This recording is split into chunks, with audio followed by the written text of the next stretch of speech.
right. Good morning, everybody. Welcome to the Training, Learning, and Development community. Thanks for joining us today. We've already got a nice group of people live and in the broadcast. Let's see who's here. Lisa Crockett is here. Mike Peacock, Dorota, Tom McDowell, Zenu, Sion Dason, Ryan. Thanks for joining us.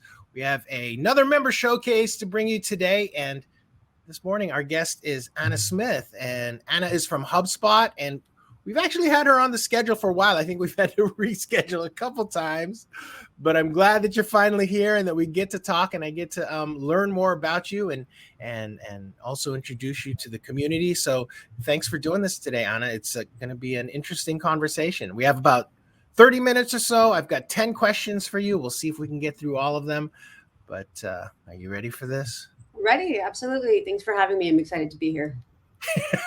Excellent. So we're going to be talking about your journey and sort of what you do for HubSpot and sort of just share with people a little bit more about your life as an L&D professional. And so, when and how did you start your journey as an instructional designer? The big first question. What happened there? Yeah, well, interestingly enough, I was a nurse, so I did not start at all as an L&D professional, as many people in the world, find they just kind of stumble into it. And so I was a nurse for a good 6 or 7 years. And then over the years, I got into, staff management, clinical leadership, and I was tasked with training our new clinicians, our new nurses coming on. And so that is really where the learning piece of it started. And so eventually I kind of went off and did some consulting with different practices, and then landed in government. So I was working for a software company as a contractor, did some work with Health and Human Services. And really what our team did was for all the software that our developers would create, we would then come in and make sure that our end users were learning how to use the different programs that we were creating. And then, from there, I ended up at HubSpot, where I am now as an instructional designer, visual designer. The visual design piece just kind of came along with it because as instructional designers, we often have to create visuals and graphics and videos. And I just developed a big passion for that aspect of it too. So I'd say it's kind of a 50-50 of both. And from my government contracting job, I ended up at HubSpot, and here we are. Wow, that's interesting. I did see that in your background. You have it seemed like the visual design piece is something that you are really interested in, because I saw it on your LinkedIn profile. You've done, I think some different certifications, or there's skills, and you're endorsed by people with having those skills.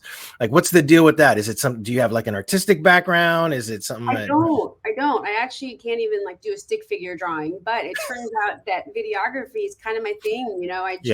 Thank goodness for YouTube, you're able to go in there and learn just about anything short of, surgery. So I started learning how to use Premiere Pro, Beyond, Adobe Audition. I just think it helps me create more quality content. And, in this day and age, most of our learners, especially at HubSpot, we have a demographic where everyone's on YouTube or on, their cell phones trying to do all their learning there in quick little bits. So video is just kind of a big aspect of our programs. Do you have a YouTube channel? I do not. My kids would be very unhappy with that.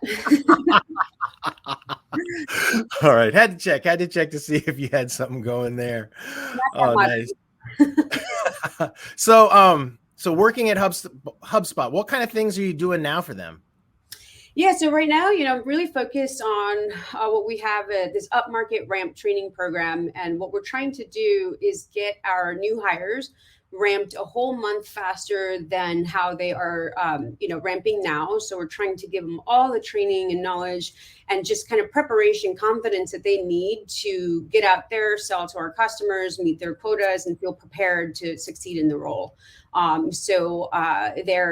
have a really great team of content creators and instructional designers, go-to-market strategists, and we get together, we figure out what makes sense for them, what are the priorities, what should we be teaching them, what do we need to get in front of them right now, and then, create these programs. It's over a month of 5 months for the most part, where they'll go through this intense training and, get in front of our customers and get ready to sell.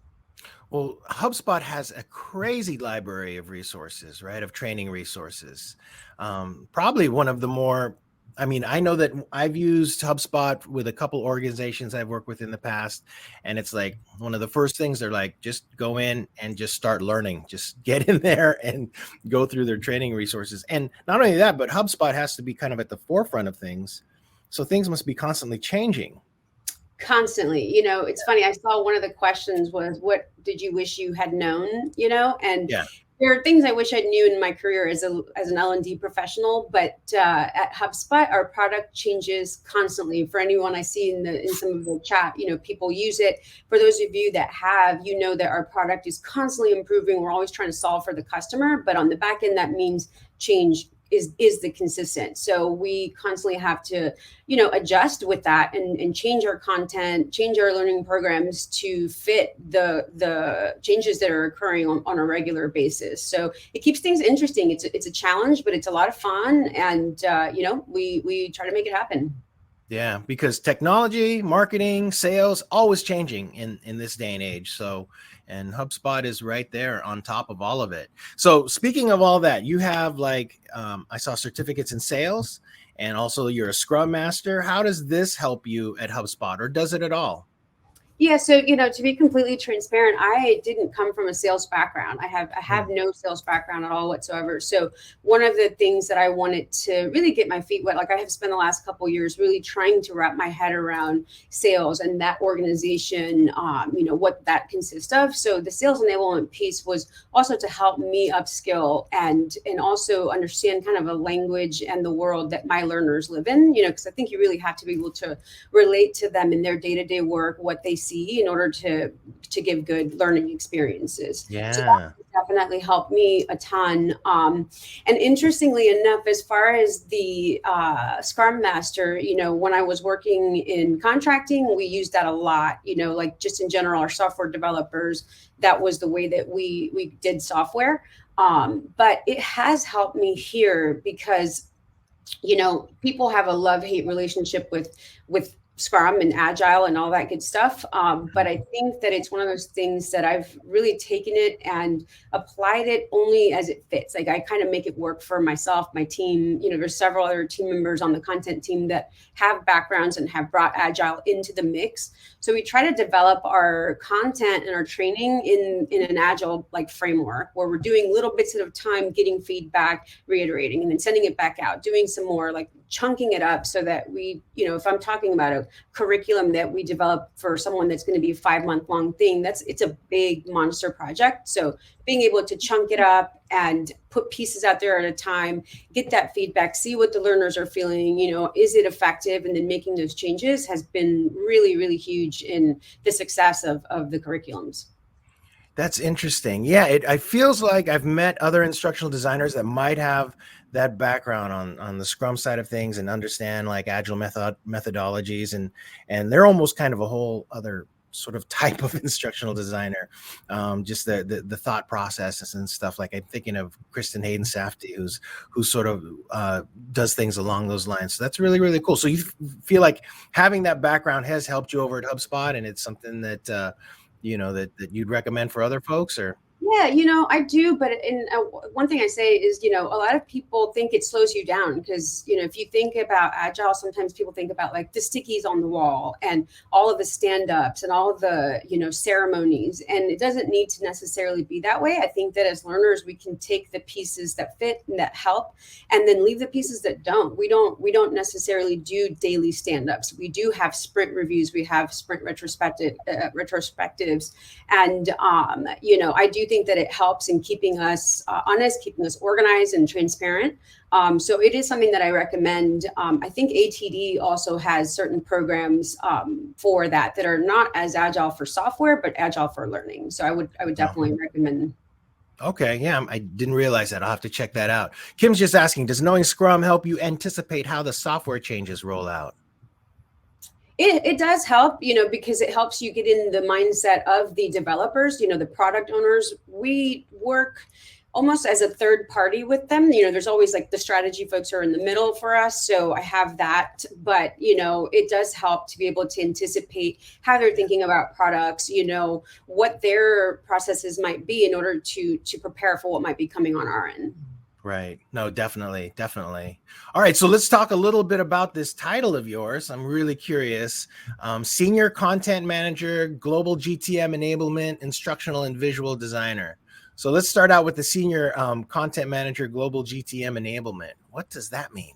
GTM enablement is go-to-market enablement. So sales enablement, it's a term it's somewhat new, but it's becoming more common in in this world. And really, what we do is enable our sales team, enable our go-to-market teams, help them remove any friction in the way to help them do their jobs. And so learning falls, you have strategy under that, revenue ops under that. Learning is something that's part of that. So I report into strategy, sales strategy. And we kind of take our direction from our leadership and then figure out what are our priorities as a company, what are our priorities as a sales team, and then we enable that. And so content wise, it just kind of overlook a lot of the curriculums that we have on the sales program side, what content we have out there, making sure it's current, making sure it's relevant, making sure it's serving our learners in the way that it's supposed to. Wow. How much production do you do? Quite a bit, actually. Only up until recently, I've sort of taken a little bit of a step back to do more project management, stakeholder management, planning, that kind of thing. But I've been churning out content. I feel like for the last couple of years, it's just been amazing to look back. My manager and I were having a conversation the other day. He was on paternity leave, and he came back. He's like, "So what have you been up to?" And when I pulled it up, I was like, "I've been up to a lot. There's been a lot of production happening here." Yeah. Wow. That's very, very cool. It sounds like you must be really, really capable because, I mean, I don't know. It just sounds like your job is huge. You're covering a lot of stuff. Yeah, it's a lot of fun. It's a lot of fun, and I have a great team surrounded by brilliant people. They make it look easy. They make everything look good, and I think it's teamwork. I certainly couldn't do this by myself. Nice, nice. So, the instructional design part. What is your favorite part about doing it? The instructional design part for me, I think it'd be more on the human side of things. I apologize. Let me turn off my Slack because I hear it going off on the back. I know, I'm going, I'm wondering, yeah. You're like, is it me? Is it her? I know. I'm like, oh, what are they asking me? Like on my other computer. Yeah, go ahead. Yeah, I think the thing that gets me up in the morning, I love on the instructional design side is, again, I've never been in a sales role, but from what I hear, a lot of my team has been, and what they tell me is it's a stressful job. You have a quota. You don't know if that's going to pan out for you at the end of the month. Like, am I going to have a job if I'm not meeting my quota? So I really enjoy being able to make a direct impact through learning on their confidence to being able to show up and know that they're going to have the tools, the resources, the information, the knowledge they need to execute, to sell, and to, meet their quota and exceed it at times. So that gives me a lot of, I really take pleasure out of that piece of my job. Wow. No, that's great. And just as somebody who has done sales, that's very, very kind of you to look at it that way. That's super helpful. And so coming back to that one question, what are some things you wish you had known when you had started out in your career? Yeah, I think one of the things that when I was getting started, I looked at learning as everything there is to know. What is everything there is to know that we have to put in front of this learner? And I've got to somehow manage to package it up and make it interesting and get that information to them. And I wish I had been thinking more along the lines of what do they need to know in this moment in time to perform their job? Like, what is absolutely need to know versus everything there is to know? Because that's helped me create better learning experiences, better content. And you think about, I don't know if you're familiar with 5 moments of need. This is a really, really good structure for thinking of learning, because you think about what do they need in that moment in time. Everything else is background noise. Let's remove it. Let's make it knowledge. Let's make it resources, and only put what they need to know in front of them, because, we only have so much capacity to intake and remember. So being able to prioritize what that need to know is what I wish I'd been focusing on earlier on in my career. Wow. Is that something that you've, come to a conclusion like lately, or is that something that you've been practicing for a while? Been practicing it for a while over the last few years, but early on in my career, when I was first doing learning and training for clinical staff in healthcare, that's not something I was thinking particular in healthcare, everything you think is important, and it is, but it's like, okay, well, what are the objectives, this learning objectives for this particular thing? All right, well, let's remove the noise and focus on what those are. And there's a lot of things that can be resources. You can't expect people to remember every single thing, but you can teach them to know where to go find it, so that they're saving the space for the important stuff and then just know where to go when a resource is needed. Right. Especially for like an organization where you're at right now, like HubSpot. I mean, it seems like that would be particularly relevant. No, that's great.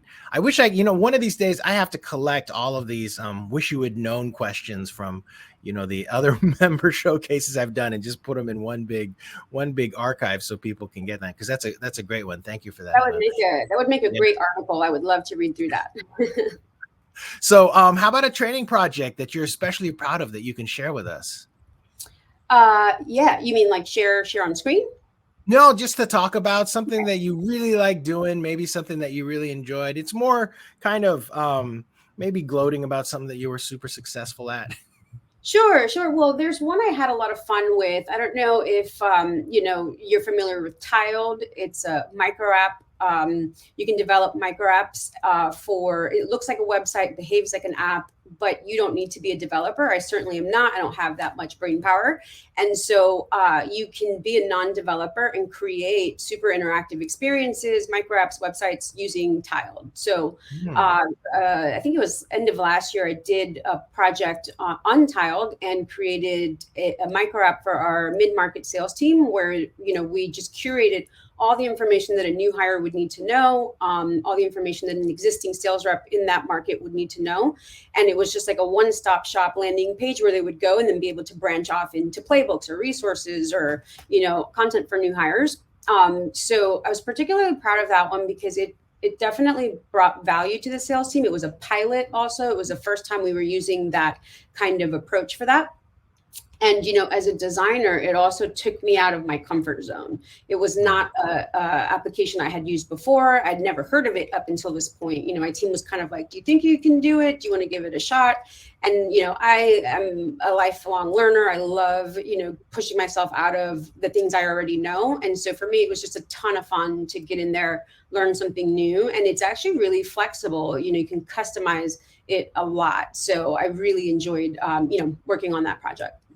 Hey, let's what's the URL for that? Is there any way that we can put that into chat? Yeah, okay. I just put the name of the company there, but let me give you the URL if you hang tight for 2 seconds. Yeah. No, that'd be great. It sounds like that was really, really no. So your team presented that to you and say, hey, jump into this. Let's see if we can make this happen. Yeah. So what happened with that, and I'm dropping the link in here for you all now. What happened with that was, our management, our sales leadership management was using Tiled, but they were outsourcing to Tiled designers, so they were creating manager playbooks using Tiled. And so they would just essentially send a document and say, hey, can you make this an interactive app for us? And they would send it out to the Tiled designers to do it with. So we were outsourcing that. And so they were like, what if we bring it in-house instead of paying a designer to do that for us? Do you want to give it a shot and we can run a pilot and stuff? And so it was a ton of fun. If your audiences haven't used it before, I strongly recommend you look into it. You don't have to be a software developer or a visual designer for that matter. If you can make flat images, you can do it. You can just put that in there and then add interactivity to the different buttons. It's really cool. It's really customizable. Is it still running to this day? Yeah, it's still running actually. And we've gotten a lot of requests so like I said, we did this for the mid-market team. We've had the small business team come out and say they want something similar, the corporate team.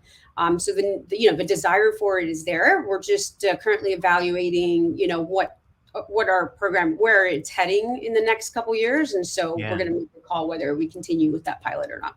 Wow. So is it like a part of the onboarding process now for that group or? Yeah, for that group, that is their essentially, they run through our onboarding program, the one I'm working on now, but this is their main, homepage for all things onboarding and beyond. Wow, that is great. Thanks for sharing that with us. That's a good one. Yeah. So it sounds like, you've got a lot of stuff going on. It seems like you're probably pretty busy. Is there something or like who or what like keeps you inspired?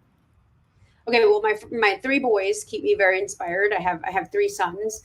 My team keeps me super inspired because they're just all so brilliant. And HubSpot, it truly lives and breathes learning. They want everyone to grow. We want our customers to grow. So they create the space and the energy for us to go out there and grow ourselves professionally. And so it also it fosters innovation and healthy competition on the team. So that keeps me super, super motivated. And, on that innovation front, just for example, I'd love to see us begin using virtual reality in our learning experiences. Like when you think about the 70-20-10 approach to learning, in which 70% of learning happens through direct experience, 20% through others, and only 10 of that percent is through structured courses and such.